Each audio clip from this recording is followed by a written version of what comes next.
we're in the home stretch here. Question number 24, David. What is the difference between quality assurance and quality control? So I'll answer that question first. The quality assurance is about process. It's about making sure that we are doing the right things in the right way. And that is often falls within the purview of the project manager to make sure that that's going on. Sometimes we have other departments or people involved in that. You may have audits to ensure that. It depends. You know, if you're a ISO or a CMMI type of organization, then you probably have some quality assurance oversight. But the big difference here is that quality assurance is about the process and quality control is about the product or service. Does it meet these specifications? So, you know, a lot of project managers are going to come from a lot of different areas. And if they are weak on this question, unless there's some specific reason with relation to their role, you know, like, for example, if they're going to be a project manager that's going to be in charge of what these days we call DevOps, right? New product introduction. They're in between engineering and manufacturing, right? They're helping, you know, pass that project over the wall to manufacturing, so to speak. Then this is going to be an important question for them to be able to answer in some detail. We might even be looking for some kind of, LSS, Lean Six Sigma type of certification. But for a general project manager that's going to work in product development, understanding some of this is okay, but I probably wouldn't be, I wouldn't discount them if they weren't able to answer that question in detail. Okay, pretty good. Number 25, as a project manager, how do you start with a project when assigned? Carl. My very first project, when I was formally had the title project manager, my boss Ed came into me and he said, "Here, we fired 2 guys over this project. You're in charge." And he talked to me about it, and I went back to my office and I typed up the project charter. I actually wrote up the scope statement, and I walked back to Ed's office and I said, "Is this what you want?" And he went, "Oh, Carl, perfect. Absolutely perfect. That's exactly what I want." And I said, "Great, Ed, would you sign this?" And he said, "I'm the president of the company. I don't sign anything." And I said, "Come on, Ed. You just said it was perfect." And he said, "It doesn't have any legal bearing or weight. I'm not going to sign it." And I said, "Ed, you've already fired 2 people over this. You could fire me now, or you can wait 6 months and fire me then. So you may as well sign it." That's the first thing I did. And I still, to this day, answer to this question, that's exactly what I would do. I want commitment. I want people to believe. I want people to agree that this is the vision, that we share a vision. And it's kind of important because just yesterday I got an email from, GreyCampus. Oh, yeah. And I actually sent them back saying, "Is this what you want?" Why? Because if you don't ask that question and you don't get a clean answer to it, the project is doomed. Makes sense. Having clear understanding of what the expectations are. That was very astute of you at the time, Carl. Number 26, what is a risk breakdown structure, David? No, that can't be my question. Yeah, that's fine, Carl. It's a hierarchical representation of the potential source of risk. Wow. And you know what? That's the right answer. Carl question. It is. It's a breakdown of risk. Yeah, it's a breakdown of the risk. It can look like a work breakdown structure, except it's a breakdown of the risk. So we're taking it down to the lower levels to help us to understand it and be able to manage it. But Dave did use, when he used his first definition, is when he got it perfect, because he said, according to its sources.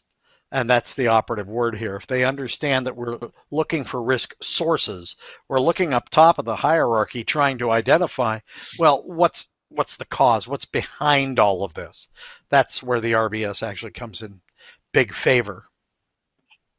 Gotcha. Thank you, sir. 27, why is it so important for a project manager to be proactive?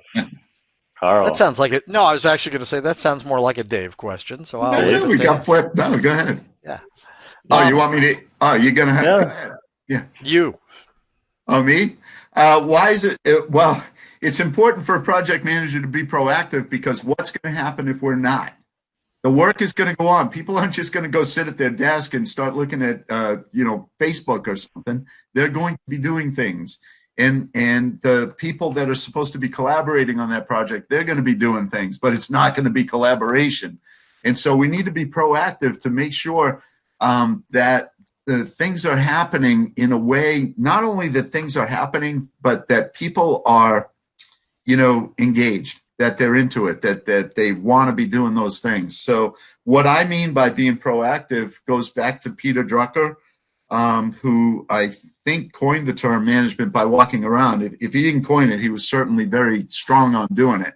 And I always ask 3 questions: how are you? How's the team? And how can I help? And by doing that, I'm gauging. I'm not asking them, what's your status? When are you going to be done? Right? I'm asking them, really, how are you? How's it going? What's going on in your life, right? And doing that often enough that it really, truly is conversational, not, oh, man, he's coming by. What's going on? He's worried about something, right? It's a conversation so that I'm gauging the morale and the engagement of the team all the way through their own eyes and through each other's eyes when I ask them, how's the team? And then, of course, the most important thing, what can I do to help? What do you need from me? Because if I'm not asking that, I have found, for instance, having project meetings, I never ask for status in a project meeting. I have project meetings, depending on how we're running the project, that kind of controls how often they are. But I'll ask people, okay, here's where we are today. Here's where we got to be 3 weeks from now. What are the top 3 things that are going to prevent each of you from being where we all need to be 3 weeks from now? And go around the room and let them all hear each other's responses. And you won't believe how many times I've heard things like, well, I'm going to be okay. Everything in my, task list is going to be done as long as I get everything from Sally, tomorrow, and I'm supposed to get it. And Sally is sitting there going, what? I'm not working on that. I'm not giving you that for another week. Okay, so we lost something there. Something broke down. But it's important for us to be proactive so that we can find those missteps as early as possible, as soon as possible, so that we can make those corrections. Because people are focused on doing a good job. People are focused on doing their own work. They aren't focused on what the other people are doing. That's up to us to figure out. Excellent. Those are some great questions there. Thank you. 28, how do you maintain team spirit as a project manager? Who wants to take this one on? Rah. You can start, Dave. Yeah, I know you're dying to eat this one. No, go ahead. Well, how do you maintain team spirit? A big part of it is believe. You got to believe in your own project first. If you don't believe in it, nobody else is going to be running behind you going, well, he thinks it's a piece of trash, but we'll get him pumped up. No, it's the other way around. You lead from the front on this. You've really got to be able to say, I believe. I'm gung-ho about this. Plus, you want to maintain team spirit, you actually have to, and I realize this is daunting, care. You actually have to care. You actually have to care about people, and that's a very big deal. It's sometimes you have to know what's their vested interest. What are they truly, genuinely on the project to achieve? And if you're aware of that, and you actually show some signs that you are willing to feed that and stroke that, you'll have team spirit. And Dave, I know you've got other stuff to add. Yeah, I mean, that's awesome, and I agree with everything Carl just said. The other part of it is, what is our team expecting from us, and what kinds of things ruin team spirit? Understanding that is crucial. What kinds of things demotivate people? Interruptions, useless waste of time meetings, things like that. So things I've done to help team spirit, I've instituted no meeting Thursdays.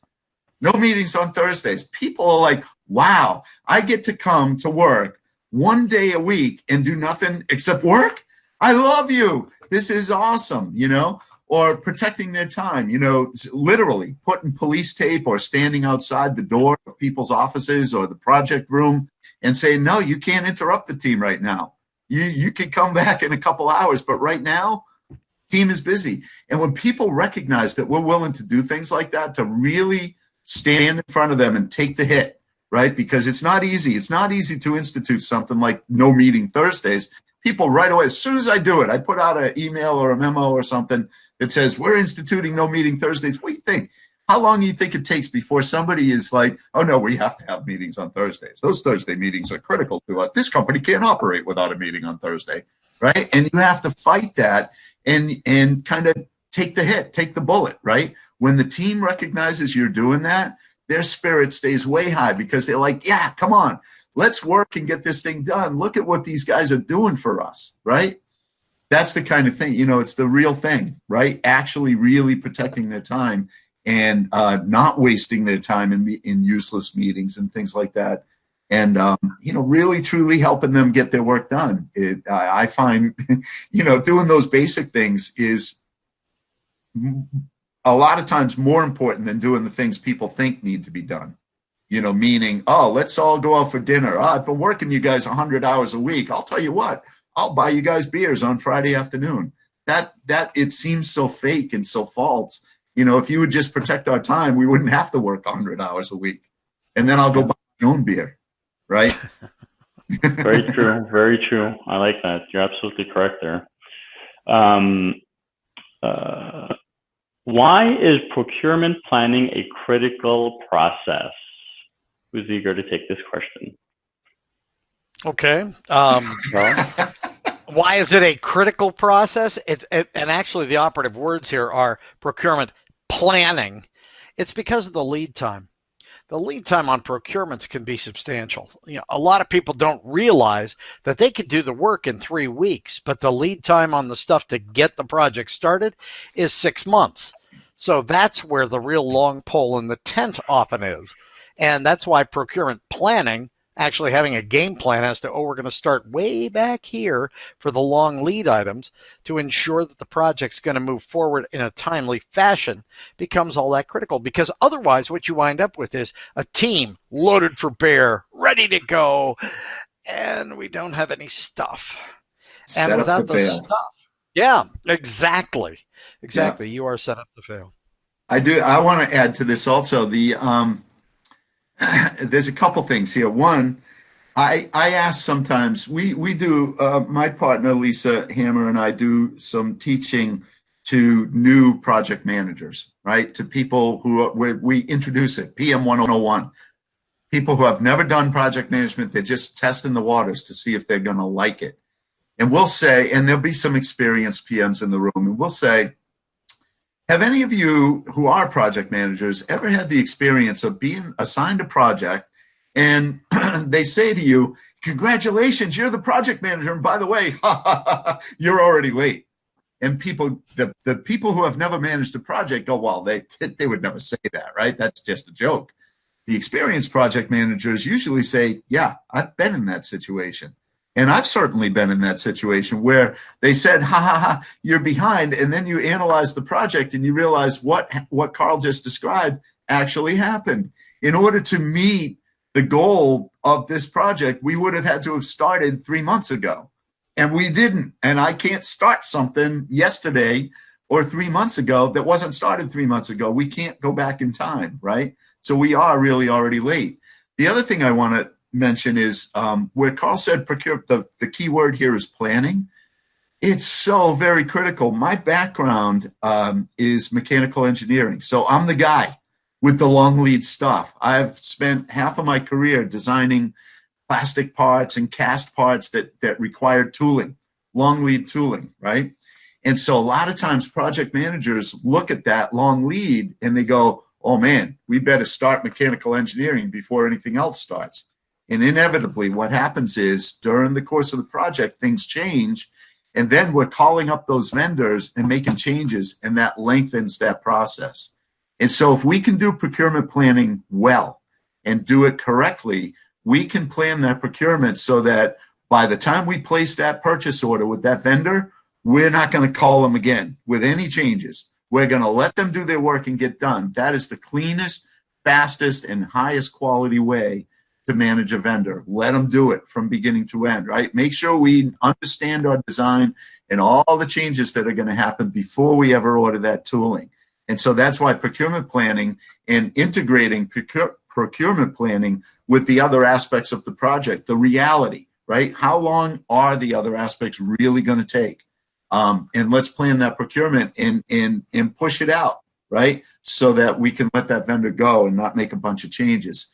That procurement planning ends up being a very critical process, because if we don't do it right, let's just say the risk on the project goes up exponentially. I sense how important it is just based off of both of your answers. So very good. And final question, what is make or buy analysis? When is this analysis used? Pretty much every day. Make or buy is just what it sounds like, except it's not binary. It's actually a spectrum of analyses. And that is, you can make something or you can buy it. And I use the analogy, I used to bake bread. That used to be my hobby.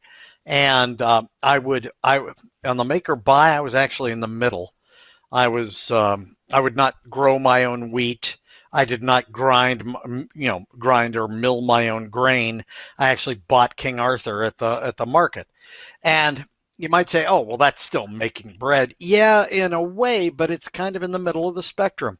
The whole idea of a good make or buy is spending the time to actually raise the question of how much can we make? How much are we willing to buy? Where on the spectrum do we fall out? And if you can come up with a good answer for that, it tells you how big is my project going to be. Very good. Excellent. So that was our final question. So we made it through, which is great. You both are hired, I've got to say. Very, very great. Your responses have been phenomenal. So I'm thoroughly impressed. So with that being said, any final thoughts that either one of you would like to share with us, as far as, you have mentioned the importance of attitude going into a meeting, and how, a potential hire approaches working with others and managing projects. Any final thoughts as far as, the folks watching this video, what they should be planning or thinking going into a potential interview, and how to approach that? Yeah. Pay attention to the basics, because maybe I'm old school. You can accuse me of being old school if you want, but you better look right, you better dress right, you better be on time, and your mom needs to not be with you. All of those things have happened to me. I've had come in jeans with holes in them. I know that's a stylish look, not a good look for an interview, and that will impact my opinion. I had an interviewee come in with his mom, and his mom asked to be included in the interview, and I said, no, it's an HR process. And when we were done, she was insulted. She complained to my boss and wanted to know what the conversation was that had taken place in the interview. And I said, I'm going to tell you again, it's an HR process. It's confidential. If your son wants to tell you what happened, great. But I got to tell you, I don't think you're helping him by coming in to the interview. We need to know he's applying for an adult position, a very responsible position. We need to know that he's going to be able to be responsible. It's really happened. The other one, I had a guy call me at 1 minute of 9. He was due for a 9 o'clock interview, called me at 1 minute of 9 and said, I'm lost. Can you tell me how to get there? I wanted to say, you don't need to know how to get here now. But I went ahead and brought him in for the interview, but he didn't get hired. I need to know that that I can count on you, right? We're at our very best in the interview. If you're showing me your very best and you're not able to stand on your own, you're not able to find my building, you're not able to show up on time, and you're not able to understand the way you should dress for an interview, then knowing all the answers to those questions is not going to help you. Yeah. So don't bring your mom to the interview. Don't wear jeans and show up on time. Very good. That's right. Good points. Thank you, sir. Carl, how about you? I think a lot of what Dave just said was salient and crucial. I think the real attitude that you bring to the table in the interview is going to be everything. If you can convince them that you do not know everything, but that you are willing, ready, and able to do whatever needs to get done in order to make magic happen. If you can just tell them and convince them, I can get this, I can make this happen, I will, and if I get it wrong, be understanding that I will do whatever it takes. I will move heaven and earth to ensure that you get the deliverables you want. And if you can convey that kind of, I wouldn't even call it self-confidence, but that kind of belief in yourself, I think that goes a long, long way to actually reassuring them, yeah, they're hiring somebody who might be a little green, might not have all the skill sets, might not have all the capabilities, but by golly, Ned, you'll learn them. And you are willing to learn without ceasing. You're going down the right path. Excellent. Thank you, gentlemen, both for your time. I want to thank GreyCampus for hosting this session as well. Thank you so much. Well, it was a pleasure speaking with the both of you. Hopefully, this video will be very informative to the folks watching it. And again, thank you so much for your time. I appreciate it.